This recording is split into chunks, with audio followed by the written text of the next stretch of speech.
Magandang araw na naman at magwawalis up, hindi ako si Yalu. Ako si Dekdek.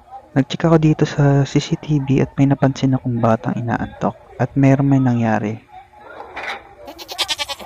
O yan, si Andrew nung papaliwanag kung paano nalaglag. Akala yata aking chair yung upuan namin. Hampas chair lang yan. O paano Andrew? Ganun pala. So ang aking nabisihan ngayon ay gumawa ako ng isa pang PC para makapagdagdag ng isa pang PC. So, di talaga ako marunong magbuo ng PC. Pero napag-aaralan naman yan. So, practice na rin ako mag-vlog. Naniniwala naman ako lahat na pag-aaralan. Ang malaga, sinusubukan mo.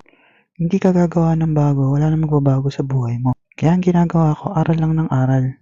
Akalain, marunong pala ako mag-build ng PC. Akala ko sasablay ako. Ayun, natapos ko at wala na naging problema. O, di ba?